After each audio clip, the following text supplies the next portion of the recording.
Muy buenas tardes a todos. Quiero dar la más cordial bienvenida a estos seminarios de verano de la Sociedad Mexicana de Electroquímica. Y esto como parte de las actividades del proyecto 317614, el cual lleva por título Impulsando la promoción, difusión y divulgación de la electroquímica en México, actividades del SMEC 2021-2024, ¿no? En esta ocasión, el día de hoy, pues, contamos con la participación de la doctora José María Piernas Muñoz, del área de Ingeniería Electroquímica y Aplicaciones Tecnológicas, y del doctor Dino Villagrán, que forma parte de la División de Electroquímica Molecular y Bioelectroquímica. Entonces, el día de hoy vamos a contar con dos interesantes pláticas como parte de estos seminarios, y le voy a pedir al doctor José Ángel Cobos que me haga favor de presentar a la doctora José María Piernas. Gracias, doctor, con todo gusto.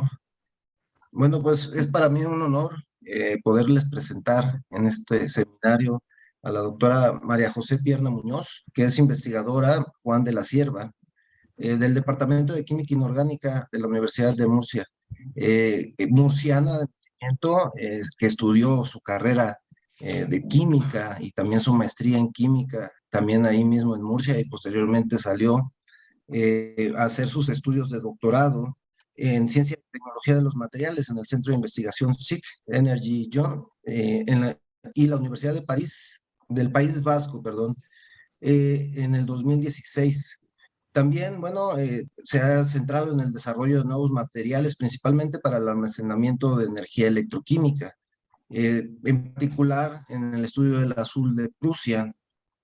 Asimismo, bueno, también recibió en el 2017 un premio del doctorado que fue otorgado por el País Vasco, y bueno, hizo su primer postdoctorado de los dos que ha realizado entre el 2017 y el 2019 en el Argonne National Laboratory en Illinois, en Estados Unidos. Y bueno, además también hizo su segundo postdoctorado en el Energy Zone, en tres centros dedicados al almacenamiento, uno de los tres centros más importantes en toda Europa, dedicados al estudio del almacenamiento energético.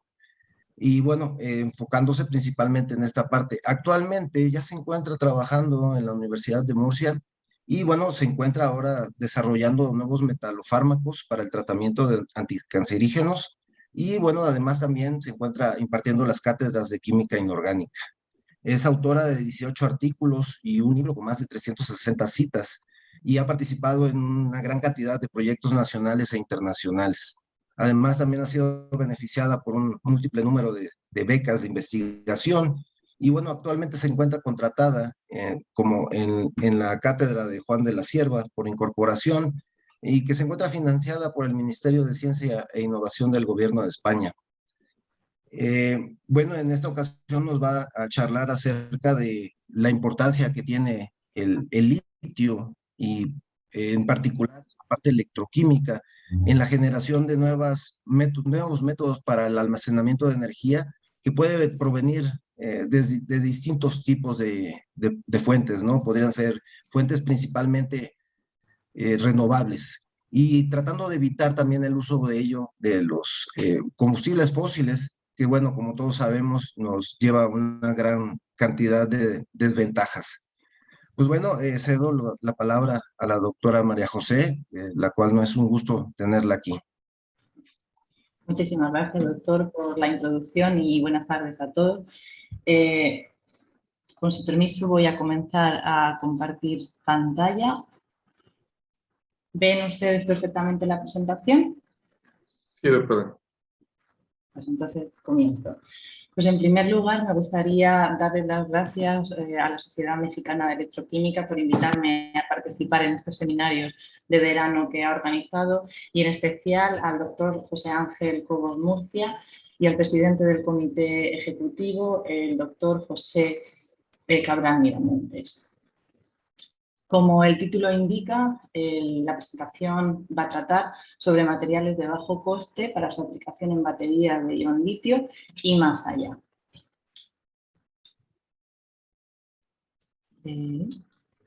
¿Funciona? ¿Pueden ver ustedes el cambio de diapositiva? No está cambiando, no. ¿No, verdad? No. Vale. Voy a dejar de compartir con su permiso y vuelvo a compartir nuevamente, ¿vale? Si me lo permiten, a ver así quiere funcionar. Vale, ahora creo que sí. ¿Me lo confirman, por favor? Todavía no lo estamos viendo. ¿No? Vale. Disculpen. A ver. Ahí ya lo estamos viendo y ya cambia. Ahora ya sí, estupendo, gracias. Estos al final los gajes del directo, disculpen. Pues como les decía, he estructurado la presentación en distintas secciones. Voy a comenzar con una introducción que he dividido pues, un poco en observar las cifras actuales que tenemos del consumo de energía, las tecnologías de almacenamiento energético de las que disponemos. A continuación me gustaría refrescar, porque sé que ya los conocen, los componentes que constituyen una celda electroquímica y los tipos de celdas electroquímicas que existen. Y así enfocarnos en principalmente las baterías de ion litio, pues cómo funcionan, cuáles son los materiales que los componen, así como evaluar la tecnología y los conceptos más importantes a la hora de determinar la adecuabilidad de esos materiales de forma electroquímica. Y finalizaré esta sección haciendo un poquito de hincapié en los elementos que son más abundantes. Ya veremos por qué esto es importante. Y a continuación me centraré en distintos casos de estudio, en particular serán 3. Veremos el comportamiento de los ánodos de silicio en las baterías de ion litio, específicamente el efecto que la temperatura tiene en estos ánodos, cómo se comporta el Prussian Blue como ánodo en baterías de ion litio, haciendo también especial hincapié en el estudio de su mecanismo de acción, puesto que es bastante novedoso. Y finalmente terminaré exponiendo y evaluando las propiedades del Prussian White como cátodo para baterías, pero en este caso de ion sodio. Y para cada uno de estos casos iremos viendo las conclusiones en cada una de las secciones. Pues bien, si nos fijamos en la gráfica que tenemos aquí en la izquierda, podemos ver que la demanda de energía drásticamente va aumentando a lo largo de las décadas y esta tendencia continúa al alza en cuanto a las previsiones futuras. Si nos damos cuenta, en la actualidad aproximadamente el 80% de la fuente que nos proporciona esa energía se debe a combustibles fósiles que los constituyen al final pues el petróleo, el gas o el carbón, como podemos ver ahí. Pero ¿qué sucede? Que efectivamente, como indicaba el doctor José Ángel Cobos, pues estamos hablando de recursos que son no renovables, son limitados y además que producen ciertos perjuicios a nuestra sociedad y a nuestro medio ambiente. Como todos sabemos, esos combustibles fósiles se basan en compuestos de carbono que cuando se produce su combustión liberan a la atmósfera dióxido de carbono y otros componentes volátiles que contribuyen a la polución, al calentamiento global y al efecto invernadero que son tan indeseados. Por eso los gobiernos lo que están buscando y por lo que están apostando en la actualidad es por invertir en fuentes de energía que sean más sostenibles como las fuentes renovables. Sin embargo, para que esto tenga lugar, debido a la intermitencia que estas fuentes renovables presentan, es necesario acoplarlas a sistemas de almacenamiento energético.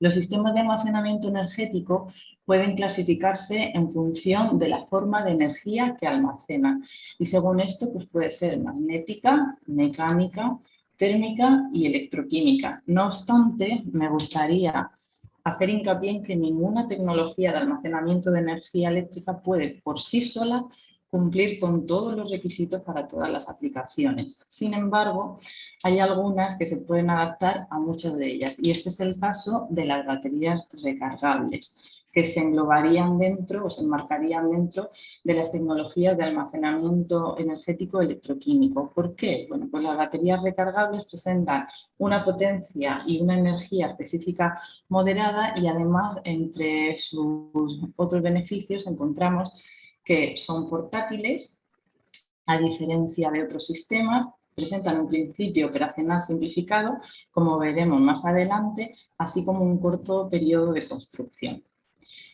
Como les decía, pues simplemente para refrescar, los componentes básicos de los que consta una celda electroquímica son principalmente los electrodos, que viene a ser un conductor eléctrico que se suele poner en contacto con un conductor iónico. Simplemente que sepan ustedes que la palabra electrodo procede de los lexemas griegos electrón y electricidad, o sea, y iodos, perdón, que significan literalmente electricidad y camino, lo cual nos viene a decir que los electrodos son conductores de esa electricidad o de esos electrodos o de esos electrones. Los componentes de la celda, los electrodos ya sabemos que pueden ser ánodos o cátodos.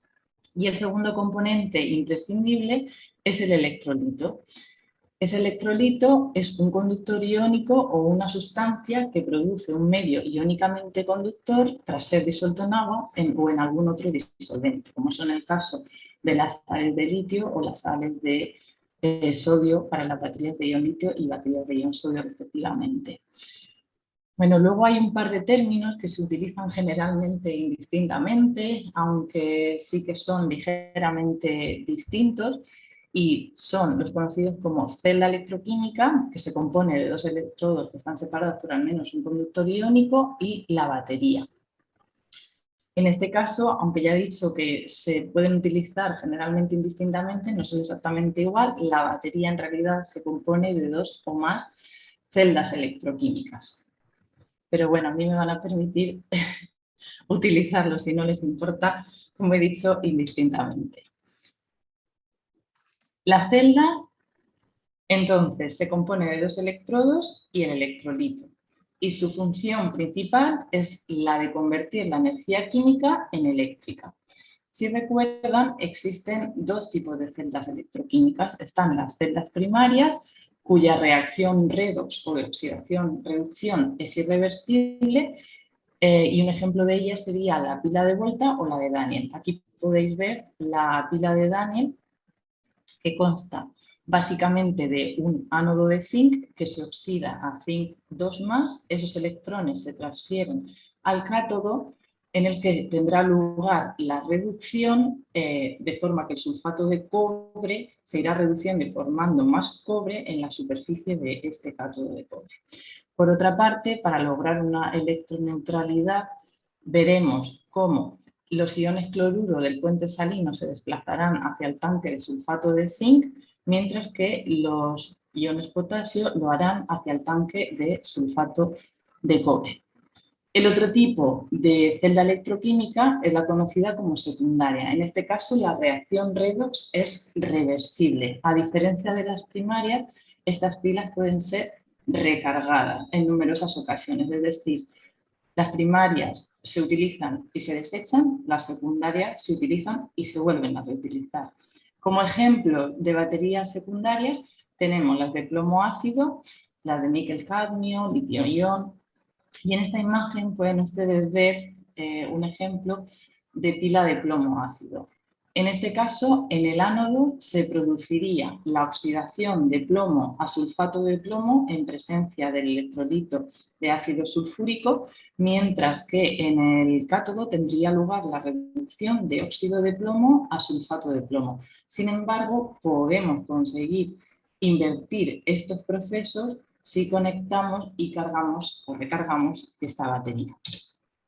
Dentro de las baterías secundarias, entre las que hemos visto que se encuentran las de plomo ácido, níquel cadmio, también las de níquel metalgruro, podemos ver cómo las baterías de ion litio son las que presentan unas mejores prestaciones, puesto que no solo proporcionan una alta densidad de energía volumétrica, es decir, vatios hora por litro, sino que también presentan una alta densidad de energía gravimétrica, vatios hora por kilogramo.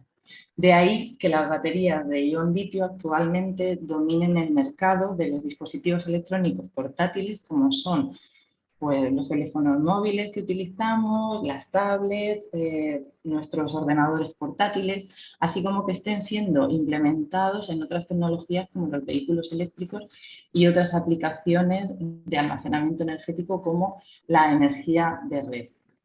Esto que ahora nos parece algo tan trivial, en realidad ha supuesto una revolución y ha sido un gran hito histórico, tanto que sus creadores, podemos ver aquí de izquierda a derecha al profesor John Goodenough, a Stanley Whittingham y a Akira Yoshino, que fueron los ganadores del Premio Nobel en 2019 por haber desarrollado esta nueva tecnología que nos da tantísimas alegrías.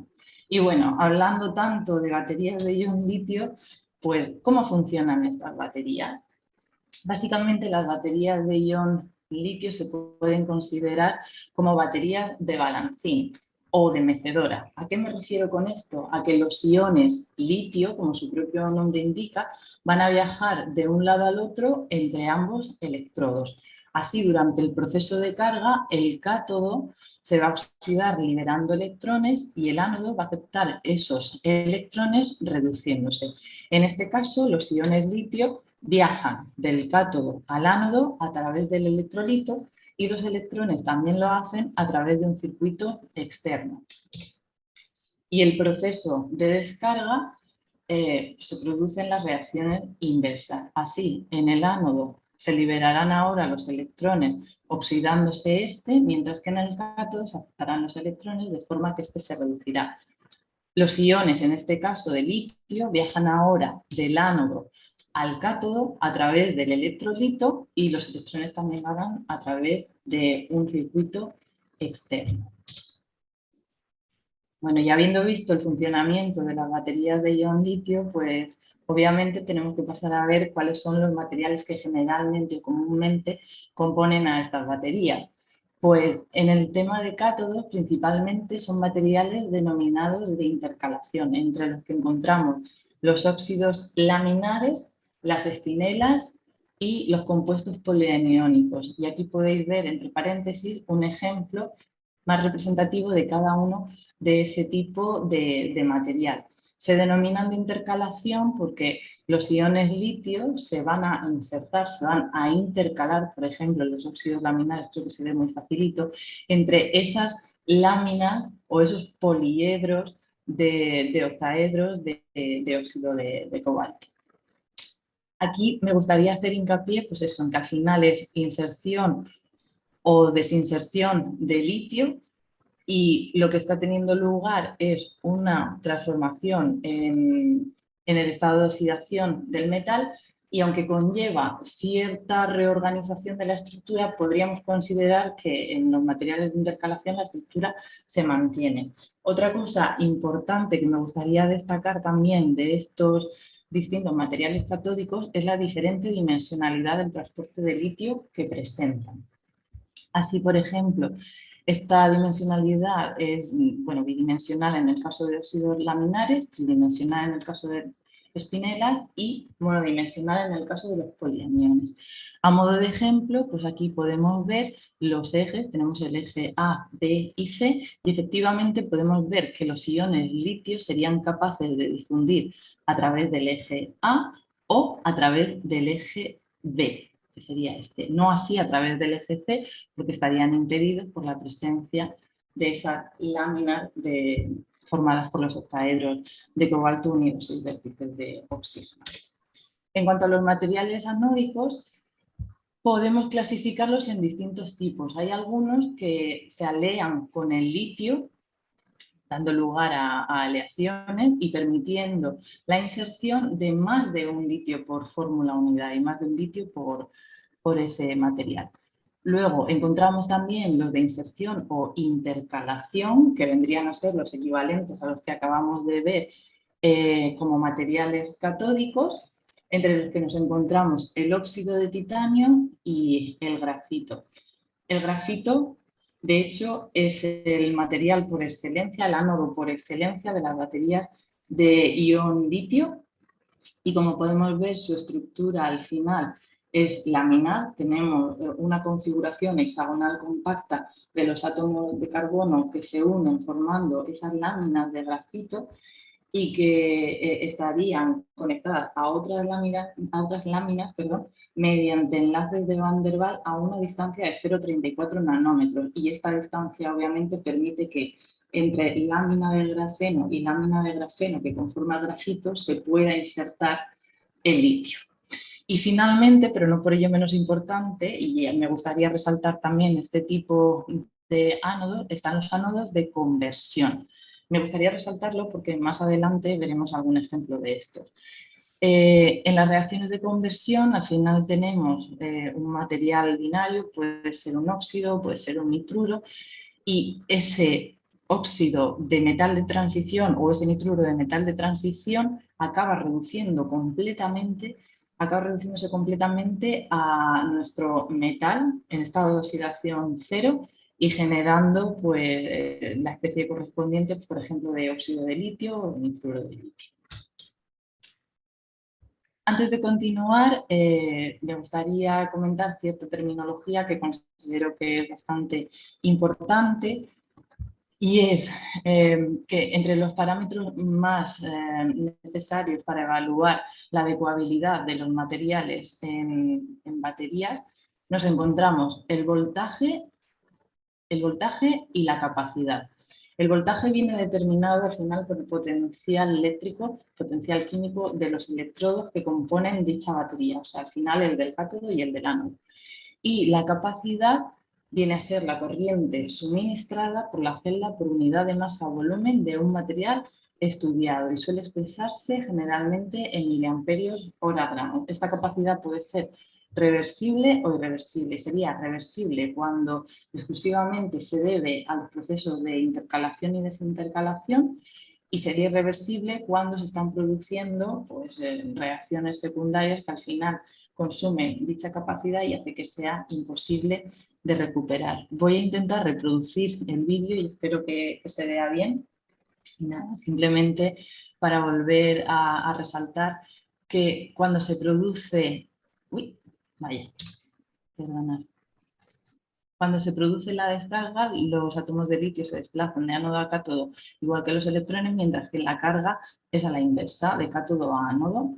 Y luego, otro detalle muy importante es que durante la descarga el potencial del cátodo disminuye mientras que el del ánodo aumenta y en la carga de la batería total el voltaje del cátodo aumenta mientras que el del ánodo disminuye, un poco para que tengamos en mente estos conceptos. Otros parámetros importantes también son la eficiencia del ciclo o eficiencia coulombica, que se define como el cociente entre la capacidad de descarga y carga y se suele expresar en tanto por ciento. La ciclabilidad, que consiste en el número de ciclos de carga y descarga que una batería es capaz de llevar a cabo antes de que esta capacidad disminuya al 75 o el 80% de la capacidad inicial obtenida. Y luego encontramos también lo que conocemos como C-rate o intensidad de corriente a la que se carga y se descarga la batería. De forma que cuando diga que utilizamos C partido de X significa que la celda requiere X horas para que toda la masa del electrodo alcance la capacidad teórica estimada. Y un poco para asentar esta información, que entiendo que es mucha, pues he puesto aquí un ejemplo de evaluación de un cátodo en configuración de medias celdas, porque cuando estamos en proceso de evaluación generalmente lo que construimos son medias celdas, es decir, si lo que vamos a utilizar es baterías de ion litio, pues lo enfrentamos al litio metal. Si son de baterías de ion sodio, lo enfrentaremos a sodio metal. Así, por ejemplo, hemos elegido el LiFePO, que es un material polianiónico de tipo olivina, como comentaba antes. Lo enfrentamos al litio y para ello, entre medias, utilizamos un aislante electrónico, pero que permite la conducción iónica de esos iones litio. La forma de evaluar, pues generalmente puede ser por voltametría cíclica, aunque es menos inusual. En este caso estaríamos haciendo un barrido de potencial a una velocidad de barrido constante, como por ejemplo 0,1 milivoltios por segundo, y lo que vamos siguiendo es el comportamiento de la corriente, de tal forma que si observamos picos o incrementos en la corriente, lo que estamos observando realmente son procesos redox. Y la segunda forma, que es la más habitual y en la que generalmente me centraré, es la carga y descarga galvanostática. En este caso, lo que vamos a aplicar es una corriente constante de carga o descarga dentro de una ventana de potencial. Y lo que vamos a obtener es la capacidad representada frente a ese potencial. Pues bien, cuando hacemos la carga y descarga galvanostática, como ya os comentaba, se aplica una corriente constante dentro de una ventana de potencial y lo que registramos al final es el tiempo que este proceso va a tardar. Pero ese tiempo lo podemos traducir, lo podemos transformar en capacidad simplemente multiplicando por la corriente que hemos aplicado. Y así podemos determinar, pues, por ejemplo, que este cátodo nos está proporcionando una capacidad de 110 miliamperios hora gramo. En el caso de los cátodos nos interesa la corriente de descarga, mientras que en el caso de los ánodos lo que nos interesa es la corriente de carga. También es importante mencionar que en el caso de los cátodos vamos a estar ciclando en ventanas de potencial altas, mientras que en el caso de los ánodos lo haremos en baja. Pues aquí podéis ver, por ejemplo, que vamos de 2,5 a 4 voltios. Otros parámetros importantes que ya habíamos mencionado eran los de la eficiencia coulombica. Pues bien, aquí podemos ver que este material presenta una cierta ineficiencia. Eso se debe a que la cantidad que obtenemos en la carga no es la misma que en la descarga. E idealmente lo que nos gustaría obtener es el mismo valor. También observamos ineficiencia energética, pero para ver que efectivamente eso se trata de una ineficiencia energética, he de explicar primero cómo se calcula la energía. Pues bien, la energía al final expresada en vatios hora por kilogramo, podemos equipararla en cierta medida a la capacidad de un material en particular por una ventana de potencial que va a venir dada pues, por la diferencia entre nuestro ánodo y nuestro cátodo. Y efectivamente, al ver que no son coincidentes y no aparecen en el mismo potencial, pues esto nos estaría indicando que tenemos una cierta ineficiencia energética. Por último, hablaros de las capacidades de C-Rate, que como ya hemos visto antes, al final pues vamos a estar aplicando una determinada intensidad de corriente y va a tardar X horas. Lo que sí que observamos es que cuanto mayor es la C-Rate que aplicamos, las descargas e igualmente las cargas son mucho más rápidas. Y esto se traduce en que obtenemos una capacidad menor al aumentar esa C-Rate y esta es una de las razones por las que no podemos cargar desafortunadamente nuestros dispositivos móviles más rápidos en la actualidad. Finalmente, antes de terminar con la introducción, me gustaría hablaros un poquito de la abundancia de los elementos. Esta tabla, aparte de ser muy chula, pues nos refleja aquí los distintos elementos en función de esa abundancia. Los que vemos más grandes son más abundantes. Y en concreto, en la corteza terrestre, estos son los 10 elementos más abundantes. ¿Por qué os cuento esto? Pues porque si estamos pensando en utilizar materiales para emplearlos en batería, es importantísimo utilizar materiales que sean abundantes, debido a que su mayor abundancia va a repercutir en un menor coste. Y en concreto, bueno, como ya os había adelantado, como vamos a hablar de dos casos en particular, el de silicio y el de Prussian Blue, pues me gustaría resaltar que silicio es el segundo átomo o elemento más abundante y el hierro el cuarto. Pues pasando ahora al primer caso de estudio, nos vamos a centrar en la aplicación de silicio como ánodo para baterías de ion litio y como realmente el silicio es un ánodo que ya se ha estudiado bastante en este tipo de tecnologías, lo voy a enfocar en el efecto que tiene la temperatura en los ánodos que están basados en silicio.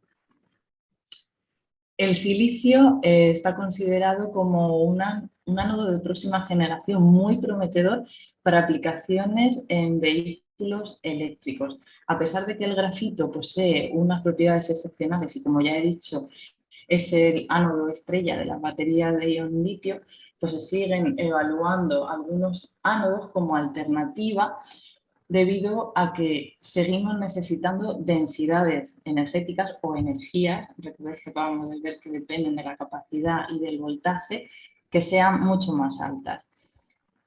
Y en este caso el silicio es bastante prometedor porque a pesar de que presenta una gran expansión volumétrica debido a que su mecanismo de acción permite la inserción de hasta casi 4 litios, en comparación con el litio que inserta el grafito, y esto se debe a que su mecanismo de inserción es diferente al del grafito, pues es capaz de proporcionar una capacidad teórica que es prácticamente 10 veces la del grafito. ¿Esto en qué se traduce? Pues en lo que acabamos de decir, en densidades energéticas, en energías muchísimo más altas. Por otro lado, vemos que el potencial es bastante similar en ambos casos, por lo que eso no repercutiría tanto, pero la capacidad sí. Por otro lado, también me gustaría mencionar que el ciclo de vida de una batería depende de numerosos parámetros y entre ellos están el número de ciclos, la C-rate que se aplica o densidad de corriente, la temperatura y el rango de potencial. Y en particular, la temperatura es un factor clave. ¿Por qué? Porque si estamos pensando en la aplicación última en la que queremos utilizar el silicio, que es la de los vehículos eléctricos, pues tenemos que ser conscientes de que el rango de la temperatura al que un vehículo eléctrico estará sujeto va a depender de la ubicación geográfica en la que éste se conduzca. Y bueno, como esto no había sido reportado con anterioridad, nos decidimos a estudiar el efecto que la temperatura tenía en estos ánodos de silicio. No utilizamos ánodos de silicio puro, porque el silicio, como acabo de comentar, tiene una expansión volumétrica muy grande, pero sí que utilizamos una especie de composite de silicio y grafito. Aquí podéis ver la composición, en realidad tiene muchísimo grafito, un 15% de silicio, que es básicamente lo que se está utilizando a fecha de hoy, o se utilizaba cuando hicimos este estudio en los vehículos eléctricos, un poco de carbón conductor y un binder o aglutinante. Y lo estudiamos en medias celdas, en este rango de potencial. Como os comentaba antes, veis que el rango es bajito, estamos entre 10 milivoltios y 1,5 voltios frente al litio. Y lo que hicimos fue aplicar una corriente constante y ver cómo afectaba cuál era a la electroquímica en función de la temperatura que estuviésemos también aplicando a esas celdas. Y como podemos observar, tenemos distintos perfiles de decaimiento de la capacidad en función de la temperatura que estemos utilizando, lo que nos indicaría que estos mecanismos son distintos. No he mencionado que el electrolito utilizado es el conocido como Gen 2 o Gen 2, que está formado pues, al final por una sal de hexafluorofosfato de litio en un medio carbonatado. Y aquí podéis ver los componentes. Al final son etilencarbonato y etilmetilcarbonato. Además de Gen 2, lo que utilizamos fue un aditivo conocido como fluoretilencarbonato, que podéis ver aquí. Voy a disminuir esto y así, yo creo que podéis ver la pantalla mejor. Disculpad por no haberme dado cuenta antes. Y en este caso lo que encontramos es que la adición de este aditivo, que generalmente se incorpora para que la capacidad disminuya más lentamente o no haya prácticamente disminución de la capacidad a lo largo de los ciclos, observamos patrones semejantes de decaimiento de la capacidad que sugerirían que los mecanismos que están teniendo lugar en este caso son similares. La adición de FEC también afecta enormemente al comportamiento electroquímico del material, estabilizándolo. Vemos que aquí la capacidad decae enormemente, mientras que aquí se retiene bastante bien a lo largo de 100 ciclos. Y por último, también extraemos la conclusión de que la descomposición de FEC podría seguir un proceso similar a pesar de aplicar distintas temperaturas. Por otra parte, la capacidad específica también difiere con la temperatura. Vemos que a 25, 35 y 45 grados centígrados obtenemos en torno a 400, 420 y algo miliamperios hora gramo, mientras que a 55 esa capacidad es de en torno a 830, 840 miliamperios hora gramo. En general, esperaríamos una mayor difusión del litio cuanto mayor fuese esa temperatura y por consiguiente una mayor capacidad, siempre y cuando este mecanismo esté controlado por difusión. No obstante, a pesar de que aplicamos la misma corriente, lo que observamos son distintas C-rate efectivas en función de la temperatura, que sería en torno a C partido de 10 para 55 y en torno a C partido de 6 para el resto de temperaturas. La incorporación de FC al electrolito también se refleja en la capacidad obtenida. En este caso vemos que todas las celdas, independientemente de la temperatura, proporcionan una capacidad específica muy similar. Y en este caso también las C-rate efectivas son aproximadamente de C partido 10 en todos los casos.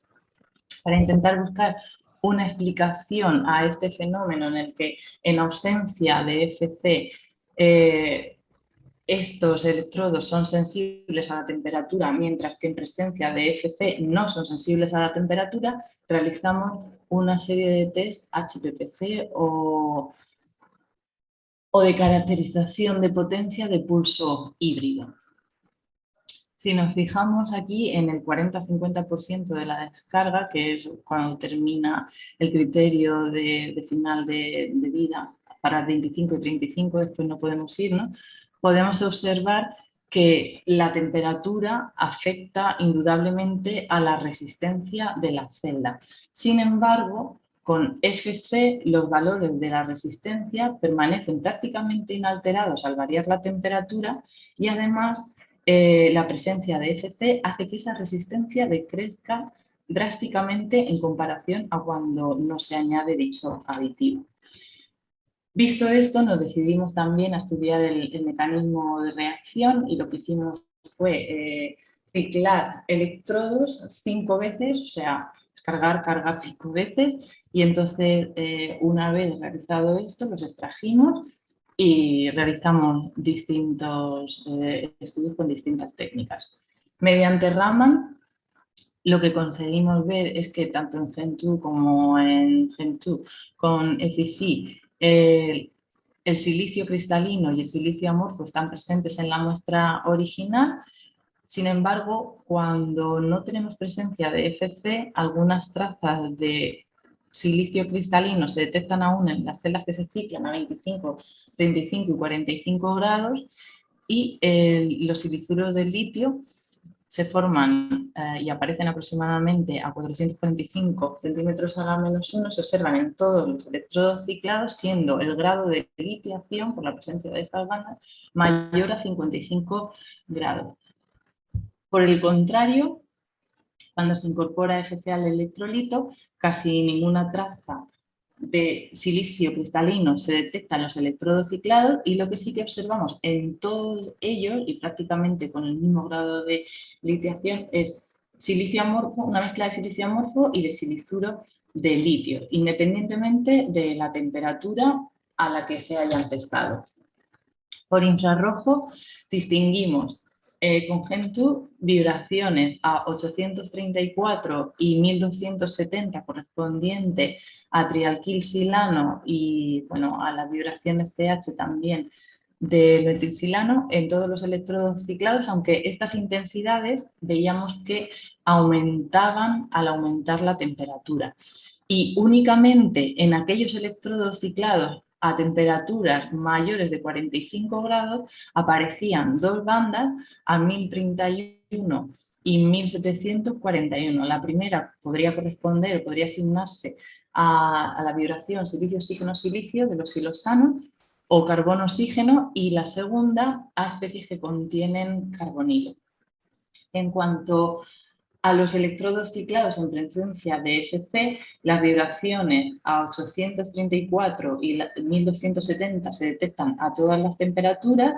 La banda a 1742, correspondiente a especies que contienen carbonilos, también se observan en todos los electrodos ciclados. Sin embargo, no se observa ninguna banda a 1031 centímetros a la -1 correspondiente a los silosanos o a CO.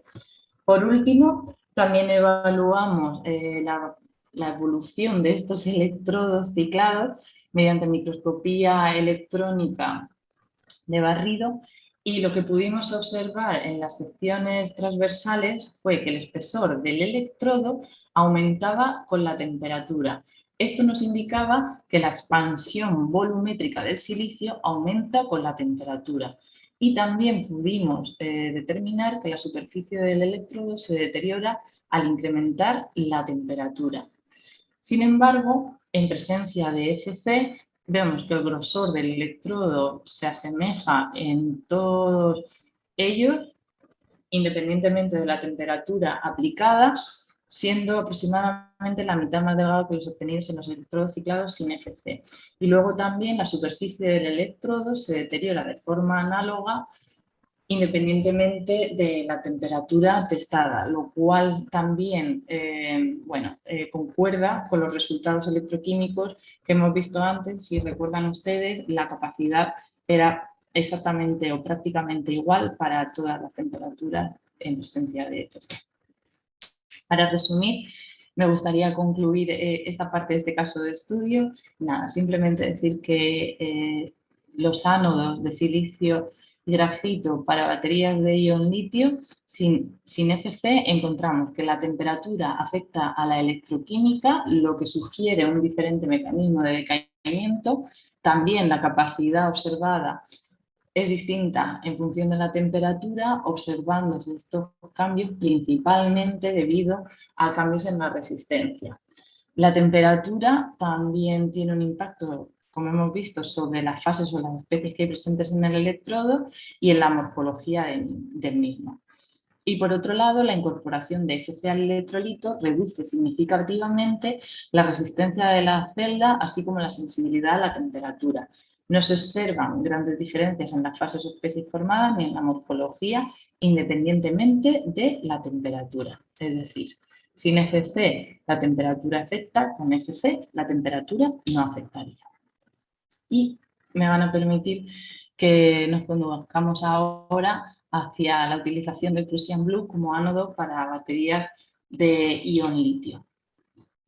¿Por qué son interesantes los sistemas de Prussian Blue? Bueno, pues el Prussian Blue tiene esta estructura y esta fórmula molecular. Como pueden ver, en la estructura se alternan hierros en estado de oxidación +3 y +2 en las esquinas de unos cubos que estarían enlazadas por unos ligandos puente cianuro.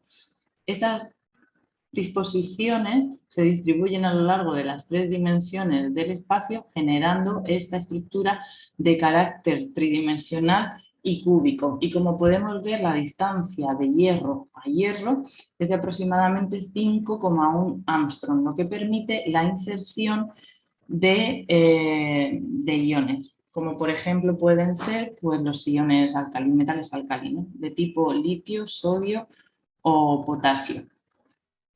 En el caso del Prussian Blue, la ocupación de estos cubos es media. Vemos que los álcalis están en cubos alternos, pero esta especie es capaz de evolucionar y transformarse en su fase totalmente oxidada, por ejemplo, mediante la carga, dando lugar a una especie que se conoce como Berlin Green. En el Berlin Green, que también presenta un sistema cúbico tipo F-3M, los átomos de hierro estarían ambos en estado de oxidación +3 y en este caso ninguno de los canales estarían ocupados por iones de tipo A. Aquí me van a permitir hacer un inciso para decir que, bueno, se están utilizando distintas nomenclaturas, una en números romanos, o sea, normales y otras en números romanos, y esto depende de si estos metales, de este hierro, por ejemplo, está unido directamente a carbono o a nitrógeno. Cuando lo representamos con números romanos, está directamente enlazado a carbono, y cuando lo representamos con números normales, pues están enlazados a nitrógeno. Y a lo que iba. El Prussian Blue se puede transformar a su especie totalmente oxidada, pero también puede reducirse completamente hasta una nueva especie conocida como Prussian White. En el caso de Prussian White, ambos hierros estarían en estado de oxidación +2 y todos los cubos estarían llenos con iones de tipo A. La diferencia con respecto a los anteriores es que en este caso se produce una ligera distorsión de la estructura y en lugar de tener una simetría cúbica pasamos a tener principalmente simetrías de tipo romboédrico o monoclínico. Y la importancia de estos sistemas reside en su síntesis sencilla y de bajo coste, generalmente tienen lugar a temperatura ambiente y en medio acuoso. Se trata de compuestos basados en hierro, que como ya hemos visto son abundantes y serían amistosos con el medio ambiente. Presentan una red tridimensional de canales abiertos y modulables y serían capaces de liberar una capacidad de hasta 170 mAh gramo por un proceso de 2 electrones redox. Hasta la fecha, o al menos hasta 2012, se habían estudiado principalmente como cátodos, primero en medio acuoso, luego en baterías de ion litio y en baterías de ion potasio, hasta llegar a las baterías de ion sodio en 2012, pero los estudios de este material como ánodo son bastante escasos incluso a fecha de hoy. Así que nos decidimos por ver qué tal se comportaba en baterías de ion litio y en baterías de ion sodio. Como podéis ver, aquí vemos los perfiles de su electroquímica y luego la conversión de cada uno de estos en capacidad frente al número de ciclos para ver cómo van reteniendo. Y vemos que no está nada mal frente a litio, sin embargo, frente a sodio la electroquímica es muy pobre. En vista de estos resultados, decidimos centrarnos en evaluar las propiedades del Prussian Blue de potasio como ánodo para baterías de ion litio. Y como podéis ver aquí, tenemos la primera descarga y la primera carga. Y a C partido 10, por ejemplo, somos capaces de extraer unos 450 miliamperios hora gramo. Esos 450 miliamperios hora gramo fueron capaces de mantenerse razonablemente hasta un 80% de su capacidad inicial en los 50 primeros ciclos. Y lo que nos llamó muchísimo la atención aquí es si el Prussian Blue tiene una capacidad teórica de 87,5 mAh gramo por la inserción de un litio por fórmula unidad, o serían unos 170 por la inserción de 2 litios por fórmula unidad, que es la fase a la que llegaríamos si se redujese totalmente hasta Prussian White. ¿Cómo es que somos capaces de liberar 450 mAh gramos? ¿Se puede explicar una capacidad que sería equivalente, por cierto, a 5 litios? ¿Se puede explicar una capacidad tan grande, tan larga, mediante intercalación? Pues nosotros nos decidimos a elucidar el mecanismo de reacción y para ello fuimos ciclando el material, descargándolo y parando en distintos puntos de la descarga y evaluándolo mediante distintas técnicas. Por difracción de rayos X en polvo, pudimos ver cómo las reflexiones correspondientes a la estructura de Prussian Blue, que están resaltadas aquí con asteriscos, pues prácticamente se desvanecían durante la descarga. Es más, si nos fijamos, veíamos también la presencia de pues un nuevo pico, como en torno a 30 y algo, que se correspondía con óxido de hierro, que nos hacía pensar que el material se había reducido completamente a hierro y como se trataba de nanopartículas, pues durante el tiempo que duraba la toma de muestra en difracción de rayos X se había oxidado a óxido de hierro. Por otro lado, mediante el análisis por infrarrojo, observamos una disminución en la intensidad de la banda de ciano y la desaparición o la ruptura del enlace hierro-carbono. Y finalmente, mediante microscopía electrónica de transmisión, ex situ lo que observamos eran unos dominios oscuros que se correspondían bastante bien con distancias interplanales de 2,1 Armstrong que podían atribuirse al plano 111 del hierro cúbico centrado en el cuerpo o del hierro metálico. Durante la carga vimos que la estructura no se recuperaba. Sin embargo, por infrarrojo sí que parecía que se observaba una recuperación de la banda de hierro-carbono o alguna similar, podía ser hierro-oxígeno, y todo esto en conjunto nos llevó a proponer un mecanismo de conversión para este tipo de material, en el cual el hierro 3 y hierro 2 del que disponemos inicialmente se reducirían inicialmente a hierro 2 y hierro 2, y estos dos hierro 2 a su vez se reducirían totalmente a hierro metálico. Esta era la primera vez que este tipo de reacción se proponía en este tipo de material, y como nos quedamos con ganas de saber algo más, recientemente hemos publicado otro artículo donde terminamos de elucidar el mecanismo. Pues bueno, sin más, utilizamos espectroscopía de absorción de rayos X ex situ, volvimos a ciclar el material y a pararlo en distintos puntos de la curva electroquímica, pero ahora empleamos pues eso, el SAS, que nos permite un poco evaluar la evolución de la oxidación del hierro, en este caso. Y lo que podemos ver es que a lo largo de la primera descarga, conforme vamos del punto 1 al punto 4, se produce un desplazamiento de mayor energía a menor energía, lo que nos indica una reducción por parte del hierro. Asimismo, observamos la aparición, sobre todo en el punto totalmente descargado, de una banda intensa en la zona del free edge, que se llama, que se correspondería, según las combinaciones lineales, con presencia de hierro 2, pero también con un 60% de hierro 0. En la primera carga, la población, vemos que la intensidad de la banda a 7128 aumenta, mientras que la de la banda a 7113 disminuye, un poco en concordancia con lo que esperaríamos, puesto que aquí aumentaría la población de hierro 2 y aquí disminuiría la de hierro 0. Y esa tendencia se invierte de nuevo en la segunda descarga. En cualquier caso, vemos que el SAS corrobora nuestra hipótesis y confirma la formación de hierro 0. Y finalmente, ya por rizar el rizo, diseñamos una celda para realizar medidas inoperando de hierro Mohs-Bauer. Como podéis ver, la actividad y el comportamiento electroquímico de la celda in situ, al menos durante la primera descarga, es bastante similar a la que se consigue en una celda de botón, pero bueno, las diferencias en realidad se deben a que el cuerpo que nosotros estamos utilizando está perforado para permitir la transmisión efectivamente de los rayos gamma. Y bueno, pues aquí podéis ver los distintos espectros de Mohs-Bauer que fuimos recopilando a lo largo de los distintos puntos de la descarga. En este caso, fuimos midiendo simultáneamente la electroquímica y los espectros de Mohs-Bauer.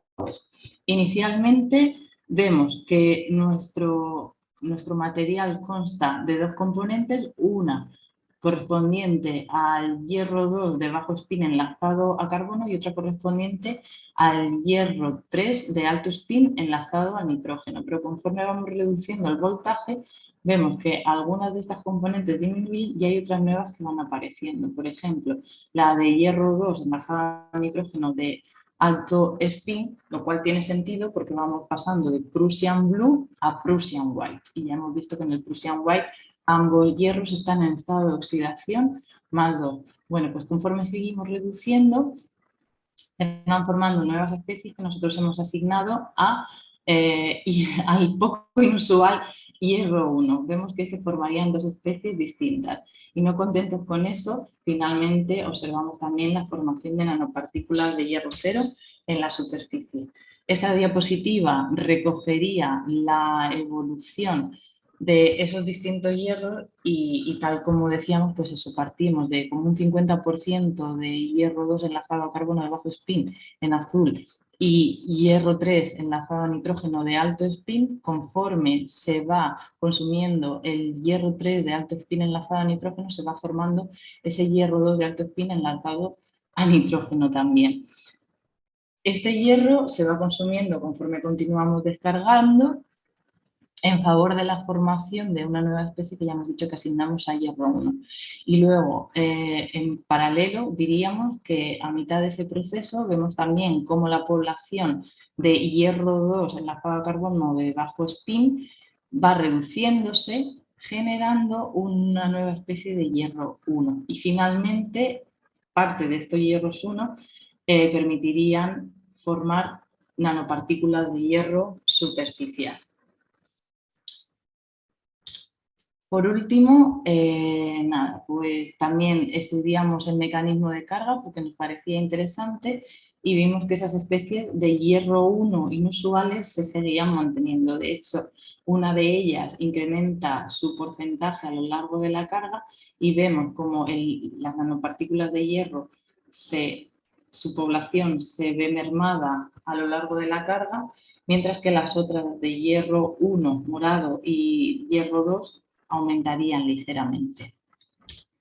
Como conclusiones de este estudio, pues simplemente decir que el comportamiento electroquímico del Prussian Blue como ánodo ha sido probado en medias celdas, se observan capacidades reversibles de hasta 450 mAh en una ventana de potencial bastante reducida, que siguiendo y analizando los resultados obtenidos por distintas técnicas como difracción de rayos X, infrarrojos y microscopía electrónica de barrido, microscopía electrónica de transmisión, pudimos proponer la ocurrencia de una reacción de conversión por primera vez en este tipo de materiales y finalmente hemos podido confirmar que dicho mecanismo de conversión tiene lugar tanto por espectroscopía de absorción de rayos X como mediante medidas inoperando Morse-Bauer, que además nos muestran que sorprendentemente se están formando especies intermedias de hierro 1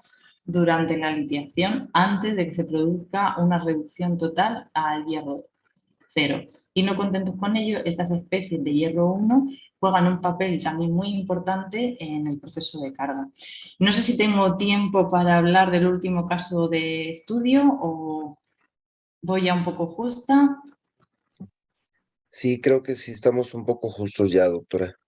De acuerdo, pues nada, aquí simplemente resumirles que también estudiamos este material como cátodo para baterías de ion sodio y aunque utilizamos Sodium Prussian White, es decir, los iones insertados aquí pueden ser sodio o potasio, Potassium Prussian White, y esperábamos que el material que contenía sodio inicialmente nos diese el mejor resultado, pues obtuvimos una sorpresa y resulta que observábamos efectos sinergísticos con el Potassium Prussian White cuando se utilizaba como cátodo para baterías de ion silicio, y esto se debía a que se producía una inserción diferente de cation en función del voltaje. Así a alto potencial se insertaba potasio y a bajo potencial se insertaba sodio.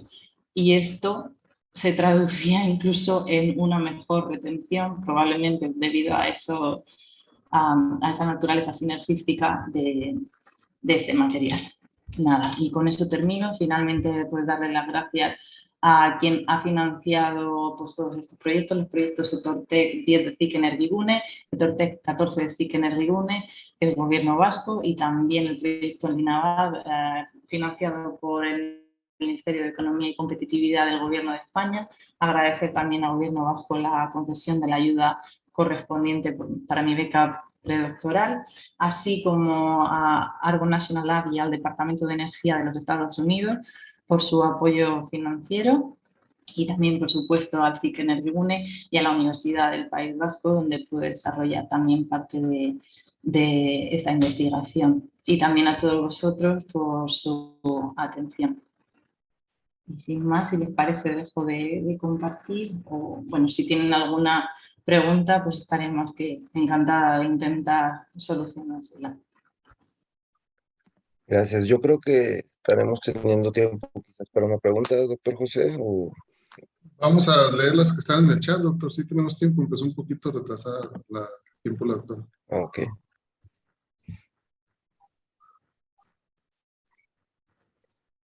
Bueno, por aquí nos pregunta Keila, ¿cuál es la carga porcentaje de silicon en el porcentaje de peso de Paraclet Energy Silicon? El ¿Qué esperarían a porcentaje, -20? sí, utilizamos un 15% de silicio, por lo que había dicho. Generalmente, en esa época, bueno, en la actualidad, lo que se está incorporando a los vehículos eléctricos es en torno a un 15% de silicio, sobre todo por eso, por contener esa expansión volumétrica que tanto sufre el litio y que hace que la retención de su capacidad no sea tan buena por la ruptura y por el craqueo de las partículas. Y bueno, por aquí también Keila nos pregunta que qué aplicación podrían tener los 150 miliamperes hora por gramo del Prussian Blue, considerando hay 100 ciclos a 20 grados. ¿Me puede repetir la pregunta, por favor? ¿El Prussian Sí, Blue como qué ánodo o como aplicación? cátodo? Em, La aplicación. sí, exacto. Pues la aplicación al final... Sí, sí, la yo creo que se aplicación... considera la carga, perdón. En la carga, efectivamente, en el caso de ánodo, en lo que nos fijamos es en la capacidad de carga y eso supone al final tener una capacidad superior a la del grafito, estamos hablando de 450 miliamperios hora gramo y al final pues simplemente queríamos estudiar también otro material alternativo que pudiese darnos otras prestaciones, pero vamos, es ligeramente superior a la que proporciona el grafito en material de ion litio. Sin embargo, tiene el inconveniente de que su voltaje es superior. En el grafito estaríamos hablando en torno a, si no recuerdo mal, 0,1 voltios, mientras que para el caso del Prussian Blue de potasio, que lo puedo mostrar aquí, estaría en torno a 0,6 aproximadamente, de promedio. Y plato. Muy bien. Que muchas gracias, nos dice Keila. Nada, gracias a ella por las preguntas. Pues muy bien, pues agradecemos mucho la participación, doctora. Ha sido muy interesante escuchar su plática, hemos aprendido mucho. Y bueno, le cedo la palabra al doctor José Ángel Cabral. Con su permiso, dejo de compartir. Muchas gracias. Por Gracias. favor, si me hace el favor de compartir el reconocimiento para que me hagas favor de leerlo, doctor. Claro que sí. Doctor Cobos, si me apoyas para entregar reconocimiento. Sí, claro, Gracias. doctor. Gracias. Bueno, en nombre de la Sociedad Mexicana de Electroquímica, se otorga el presente reconocimiento a la doctora María José Piernas Muñoz por su participación en los seminarios de la Sociedad Mexicana de Electroquímica 2022 con la conferencia Cost Material for Lithium-Ion Batteries and Beyond, el 29 de agosto del 2022, Ciudad de México, y firman el doctor José Cabral Miramontes, presidente del Comité Ejecutivo, y el doctor Facundo Almeraya Calderón, presidente del Consejo Consultivo. Muchas gracias. Muchas gracias, doctora, Gracias por invitarme. Gracias a usted.